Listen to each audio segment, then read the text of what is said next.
అందరికీ నమస్తే. Welcome to TR TV official. Telangana ముఖ్యమంత్రి రేవంత్ రెడ్డి గారి పైన కాంగ్రెస్ పార్టీకి సంబంధించినటువంటి ఒక ఎమ్మెల్యే సీరియస్ గున్నాడనే చర్చ సోషల్ మీడియాలో చాలా గట్టిగా ప్రచారం అవుతున్నది. అసలు ఎవరా ఎమ్మెల్యే, ఎందుకు ముఖ్యమంత్రి పైన సీరియస్ ఉండాల్సినటువంటి అవసరం ఎందుకు వచ్చింది? గతంలో ముఖ్యమంత్రి రేవంత్ రెడ్డి ఒక ఎమ్మెల్యేకు కీలకమైనటువంటి హామీ ఇచ్చిండు. ఆ హామీ ముఖ్యమంత్రి రేవంత్ రెడ్డి ఇచ్చి నెరవేర్చుకోలేకపోయిండు. ఆఖరికి హామీ గురించి డిస్కస్ చేయలేకపోయిండు. ఆ హామీ గురించి పెద్దగా ఆయన పట్టించుకోలేకపోయిండు. ఆ హామీ ఏంటంటే, పార్లమెంట్ ఎలక్షన్స్ లో రాజగోపాల్ రెడ్డికి ముఖ్యమంత్రి రేవంత్ రెడ్డి ఒక కీలకమైనటువంటి మాట ఇచ్చిండు. అంటే రేవంత్ రెడ్డి వాస్తవానికి ఇక్కడ మాట తప్పినట్టే లెక్క. రాజగోపాల్ రెడ్డి ఆయన మునుగోడుకు సంబంధించినటువంటి ఎమ్మెల్యే, కానీ నల్గొండ బ్రదర్స్ అని పిలుస్తారు వీళ్ళిద్దరిని, రాజగోపాల్ రెడ్డిని కోమటిరెడ్డి వెంకటరెడ్డి ఇద్దరిని. ఈ నల్గొండ బ్రదర్స్ వీళ్ళకు ముఖ్యమంత్రి రేవంత్ రెడ్డి ఒక టాస్క్ అప్పగించాడు. ఆ టాస్క్ ఏంటంటే, భువనగిరి ఎంపీ చామల కిరణ్ కుమార్ రెడ్డిని కనుక మీరు గెలిపించుకుంటే ఖచ్చితంగా రాజగోపాల్ రెడ్డికి నేను ఒక మంత్రి పదవి ఇస్తా అని చెప్పి ముఖ్యమంత్రి రేవంత్ రెడ్డి హామీ ఇచ్చిండట.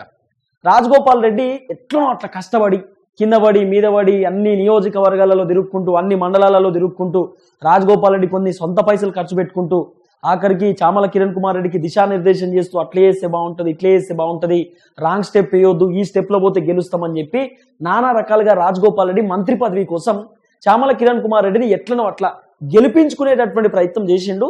చామల కిరణ్ కుమార్ రెడ్డి మొత్తానికి ఎంపీగా గెలిచిండు. దాదాపు పార్లమెంట్ ఎలక్షన్స్ అయిపోయి సుమారు ఒక 6 months కంప్లీట్ అయ్యేటటువంటి పరిస్థితికి వచ్చింది. 6 నెలలు పూర్తయినా కూడా రాజగోపాల్ రెడ్డికి ఇచ్చినటువంటి మాట తుంగలోకి దొక్కేసినారు.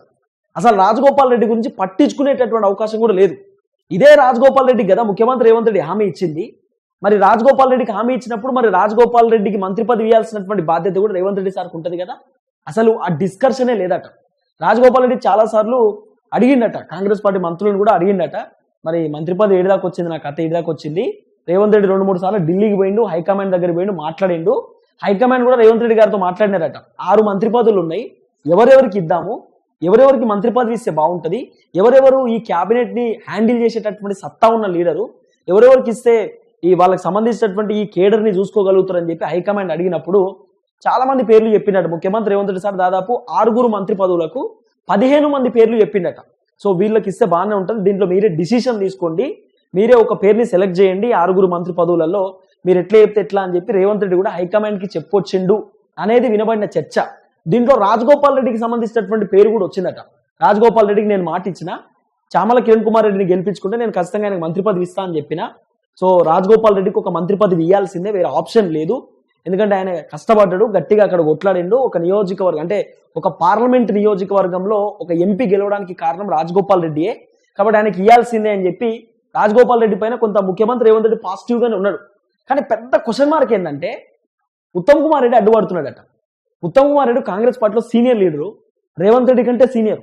ఉత్తమ్ కుమార్ రెడ్డి ఆయన 30 years ఇండస్ట్రీ. ఇక మనము ఒక ఆయన ఉంటాడు కదా 30 years ఇండస్ట్రీ అని సినిమాలలో చెప్పుకుంటాడు కదా, ఉత్తమ్ కుమార్ రెడ్డి కూడా 30 years ఇండస్ట్రీ పాలిటిక్స్. ఆయన చాలా ట్రిక్స్ పాలిటిక్స్ ఉంటాయి. ఉత్తమ్ కుమార్ రెడ్డి చాలా కీలకమైనటువంటి పాలిటిక్స్ చేసేటటువంటి వ్యక్తి. అయితే ఉత్తమ్ కుమార్ రెడ్డి రాజగోపాల్ రెడ్టి మంత్రి పదవికి అడ్డుపడుతున్నాడు. ఎందుకు అడ్డుపడుతున్నాడు అంటే, ఆల్రెడీ ఖమ్మం జిల్లాలో, ఉమ్మడి ఖమ్మం జిల్లాలో ఒకటే ఒక జిల్లాలో 3 మంత్రులు ఉన్నారు. వాళ్ళు ఎవరు? ఒక ఆయన తుమ్మల నాగేశ్వరరావు వ్యవసాయ శాఖ మంత్రి, రెవెన్యూ శాఖ మంత్రి పొంగులేటి శ్రీనివాసరెడ్డి, ఇంకో ఆయన బట్టి విక్రమార్క ఆయనే ఆర్థిక శాఖ మంత్రి. వీళ్ళు ముగ్గురు ఒకటే జిల్లాకు, ఉమ్మడి జిల్లాకు మంత్రులు. వీళ్ళు ఒకటే జిల్లాలో 3 మంత్రులు ఉన్నారు. మళ్ళీ ఇప్పుడు నల్గొండ జిల్లాలో ఆల్రెడీ 2 మంత్రులు ఉన్నారు. మళ్ళా రాజగోపాల్ రెడ్డికి ఇస్తే మళ్ళీ 3 మంత్రులు అవుతారు. ఉత్తమ్ కుమార్ రెడ్డి నల్గొండకు సంబంధించిన వ్యక్తే కదా, ఆయన ఒక మంత్రి. తర్వాత ఇంకా కోమటిరెడ్డి వెంకటరెడ్డి నల్గొండకు సంబంధించినటువంటి వ్యక్తి, ఆయన ఒక మంత్రి. ఇప్పుడు రాజగోపాల్ రెడ్డికి ఇస్తే ఈయన ఒక మంత్రి. అంటే పక్కన ఉన్నటువంటి జిల్లాలకే 3 మంత్రులు ఉంటే మిగతా జిల్లాల పరిస్థితి ఏంటి అంటే, ఒకటే జిల్లాలో 3-4 మంత్రులు ఉండాలా.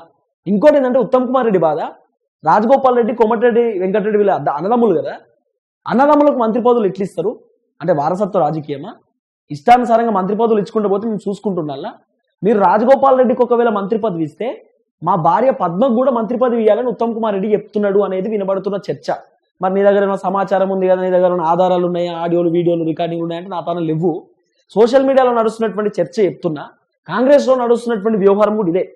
రాజగోపాల్ రెడ్డికి ఉత్తమ్ కుమార్ రెడ్డి అడ్డం పడుతున్నాడు, ఉత్తమ్ కుమార్ రెడ్డి కట్టెబెట్టి ఆపుతున్నాడు అనేది వినబడుతున్నటువంటి వ్యవహారం. అయితే ఉత్తమ్ కుమార్ రెడ్డిని ఎట్లనో అట్లా సెట్ చేయడానికి కోమటిరెడ్డి వెంకటరెడ్డి రెడీగా ఉన్నాడు. ఊకో అన్న, అంత మనం అంత ఒకటే కదన్నా, ఎందుకన్నా ఈ పంచాయతీ అంతా, మనం అందరం ఎదగాలని చూడాలి, ఏదో ఒకటి. వాస్తవానికి ఉత్తమ్ కుమార్ రెడ్డికి అట్లనే కోమటిరెడ్డి వెంకటరెడ్డి మంచి దోస్తాను ఉంటుంది, సెట్ అయిపోతారు, ఓకే. కానీ ముఖ్యమంత్రి రేవంత్ రెడ్డి డిసిషన్ ఎందుకు తీసుకుంటలేడు? డిసిషన్ తీసుకోవడానికి గల కారణం ఏంది? ఇప్పుడు దాదాపు 11 months పూర్తి అయిపోయింది కదా. ఇప్పుడు జనవరి అంటే ఇది 11వ నెల, సంవత్సరం పూర్తయి 13వ నెల, ఇది 12 నెలలు పూర్తి అయిపోయింది. ఇప్పుడు 13వ నెల. 13 నెలలో అడుగు పెట్టినా కూడా ఇంకా 6 మంత్రి పదవులు ఇప్పటిదాకా రేవంత్ రెడ్డి డిక్లరేషన్ చేయలేకపోయిందంటే ఇక్కడ లోపం జరిగింది. ఒకవేళ సరే ముఖ్యమంత్రి రేవంత్ రెడ్డికి అంటే క్యాబినెట్ లో ఇంకో 6 మంత్రులు ఉండడం ఇష్టం లేదో, లేకపోతే కాంగ్రెస్ హైకమాండ్ ఆయనకు పర్మిషన్స్ ఇస్తలేరో, లేకపోతే ఇంకా వెయిట్ చేసి పెడతారేమో, అది వేరే వ్యవహారం. కానీ రాజగోపాల్ రెడ్డికి మాట ఇచ్చిండు కదా. రాజగోపాల్ రెడ్డి బాధ ఏంది తెలుసా? ఆల్రెడీ 6 నెలలు బొక్క, 6 నెలలు పార్లమెంట్ ఎలక్షన్స్ తర్వాత నాకు ఇస్తానడు, 6 నెలలు బొక్క పడిపోయింది. ఇప్పుడు ఈ మంత్రి పదవి ఆయనతో నాకు వచ్చేటట్లేదు. ఇంకో సంవత్సరం ఆపిర్రు అనుకో, 2 సంవత్సరాలు పూర్తయిపోతుంది. ఏ మంత్రి కన్నా ఒక 4 సంవత్సరాలు 5 సంవత్సరాలు మంత్రి పదవిలో ఉండాలి, నా హవా ఏందో చూపించాలి, నా సత్తా చూపించాలి అనే కోరిక ఉంటుంది. ఇప్పుడు నాకు కూడా ఇన్ని రోజులు కార్లో తిరిగి ఇప్పుడు బండి మీద తిరగాలంటే తిరగలేము కదా అని ఒక ఒపీనియన్ అయితే వస్తుంది కదా. రాజగోపాల్ రెడ్డి కూడా అంతే. ఇన్ని రోజులు ఎమ్మెల్యే ఉండి ఇప్పుడు మంత్రి ఉంటే ఒక పెద్ద హోదా వస్తుంది, స్థాయి వస్తుంది, నాకు మంచిగా మంత్రి పదవి అంటే కొంచెం క్యాబినెట్ లెవెల్ కదా, క్యాబినెట్ ర్యాంక్ కదా, బాగుంటుంది అనేటటువంటి ఆలోచనలో రాజగోపాల్ రెడ్డి కూడా ఉంటాడు. కాబట్టి రాజగోపాల్ రెడ్డి మంత్రి పదవిని ఇవ్వచ్చు కదా. ఈ 5 మంత్రి పదవులు పక్కన పెడితే దీంట్లో అట్లీస్ట్ రాజగోపాల్ రెడ్డికి ఏదో ఒక మంత్రి పదవి, హోమ్ మినిస్టరో, ఎడ్యుకేషన్ మినిస్టరో, లేకపోతే ఇంకోటి చిన్న బుడ్డది ఏదో ఒకటి చిన్నపాటిది మంత్రి పదవి ఇస్తే చక్క మంచిగా ఒక 4 సంవత్సరాలు రాజగోపాల్ రెడ్డి మంత్రి పదవిలో ఉండొచ్చు కదా. ఈడికి 6 నెలలు టైం వేస్ట్ అయిపోయింది, ఇంకా టైం వేస్ట్ చేస్తున్నారు, ఆఖరికి నాకు మంత్రి పదవి ఇయ్యరేమో అని చెప్పి ఇప్పుడు కండిషన్ చేస్తున్నాడు రాజగోపాల్ రెడ్డి, టైట్ చేస్తున్నట ముఖ్యమంత్రి రేవంత్ రెడ్డి గారిని. ఉక్కిరి బిక్కిరి అతలాకుతలం చేస్తున్నాడు. ఇస్తావా ఇయ్యవా, ఇస్తావా ఇయ్యవా, ఇంకెప్పటిదాకా వెయిట్ చేయాలి, మంత్రి పదవి వస్తుందా రాదా, ఏదో ఒక డిక్లరేషన్ చేయి, ఏదో ఒక క్లారిటీ క్లియరెన్స్ చేయి అని చెప్పి రాజగోపాల్ రెడ్డి ముఖ్యమంత్రి రేవంత్ రెడ్డిని టార్చర్ పెడుతున్నాడు అనేది వినబడుతున్న చర్చ. టార్చర్ అంటే అడుగుతారు కదా, రాజకీయాలలో శాశ్వత మిత్రులు ఉండరు, శాశ్వత శత్రువులు ఉండరు. ముఖ్యమంత్రి రేవంత్ రెడ్డి పీసీసీకి ఉన్నప్పుడు నేను ఈ మనసు కింద నేను పనిచేయని చెప్పి రాజగోపాల్ రెడ్డి రాజీనామా చేసి మునుగోడు ఎన్నికలలో బీజేపీ నుండి పోటీ చేశాడు. పొల్లు తిట్టిండు రాజగోపాల్ రెడ్డి రేవంత్ రెడ్డిని. ఆ బూతులు మనం మాట్లాడలేము, అన్ని బూతులు తిట్టిండు. సీన్ కట్ చేస్తే మళ్ళీ కాంగ్రెస్లోకి వచ్చి పోటీ చేసిండు, మునుగోడు నుండి మళ్ళీ గెలిచిండు. సో రాజకీయాలలో అందుకే చెప్తా, శాశ్వత మిత్రులు శాశ్వత శత్రువులు ఎవ్వరూ ఉండరు. ఇవాళ కొట్టుకునేటోడు రేపు ఇంకో రూమ్ లో కూర్చొని మందు తాగుతూ ఉంటారు. రాజకీయాల్లో నడుస్తున్నటువంటి చర్చ ఇదే. రాజకీయాలలో వాడు కొట్టుకుంటున్నాడు, వీడు తన్నుకుంటున్నాడు, ఇదంతా తాత్కాలికం మాత్రమే. అందరూ ఒకటే, అందరూ మిత్రులు లెక్కనే ఉంటారు, శత్రువులు లెక్క నటిస్తూనే ఒక దగ్గర కూర్చొని ముచ్చట పెట్టుకుంటారు. ఫర్ ఎగ్జాంపుల్ చెప్తా, రేవంత్ రెడ్డి కేటీఆర్ కు పడనట్లు నటిస్తూ ఉంటారు కదా, నటనే చెప్తున్నా. రేవంత్ రెడ్డికి కేటీఆర్ కు 2 కట్టెలు ఇచ్చి ఒక రూమ్ లో తోలితే కొట్టుకుంటారు. వాళ్ళు కొట్టుకోరు. మంచిగా ఆ సోఫాలు ఆయన, ఈ సోఫాలు ఈయనే, ఆయన థమ్స్అప్, ఈయన ఇంకోటి, ఆయన ఇంకోటి, ఇట్లా తాగుకుంటా ముచ్చట పెట్టుకుంటూ ఉంటారు. ఎవ్వడు కొట్టుకోడు రాజకీయాలలో. సేమ్ ఇది కూడా అంతే. రాజగోపాల్ రెడ్డికి రేవంత్ రెడ్డి పడతలేదు, ఉత్తమ్ కుమార్ రెడ్డికి రాజగోపాల్ రెడ్డికి పడతలేదు, ఇదంతా తాత్కాలికం మాత్రమే. కానీ రాజగోపాల్ రెడ్డి మాత్రం చాలా గట్టిగా ప్రయత్నిస్తున్నాడట, ఎంబడబడుతుండట. ఏమైనా మంత్రి పదవి ఇస్తావా ఇయ్యవా, నీ కథ ఏందని చెప్పి ముఖ్యమంత్రి రేవంత్ రెడ్డి గారి పైన సీరియస్గా ఉన్నారు అనేది మాత్రం కొంత సోషల్ మీడియాలో గట్టిగా వినబడుతున్నటువంటి చర్చ. అలాగే కొంత రాజకీయ విశ్లేషకులు, సీనియర్ జర్నలిస్టులు కూడా ఈ అంశం పైన మాట్లాడుతూ ముందుకు వస్తున్నారు. కోమటిరెడ్డి వెంకటరెడ్డి దీని వెనకాలంతా సెట్ చేస్తా వస్తున్నాడు అనేది కూడా కొంత సమాచారం వస్తున్నది. కానీ ఇంకోటి ఏంటంటే ఉత్తమ్ కుమార్ రెడ్డి బాధ ఒకటే, ఒక్కింట్లు ఇద్దరికి ఎట్లు ఇస్తారు? ఒకవేళ రాజగోపాల్ రెడ్డికి ఇస్తే మా భార్యకు కూడా ఇవ్వాల్సిందే, వేరే ఆప్షన్ లేదని చెప్పి ఉత్తమ్ కుమార్ రెడ్డి అడ్డం పడుతున్నాడు. ఉత్తమ్ కుమార్ రెడ్డి రాజగోపాల్ రెడ్డి మంత్రి పదవికి చెక్అవుట్ పెడతా ఉన్నాడు అనేది మాత్రం కొంత సోషల్ మీడియాలో వినబడుతున్నటువంటి ఒక వ్యవహారం. చూద్దాం ఏం జరగబోతుంది.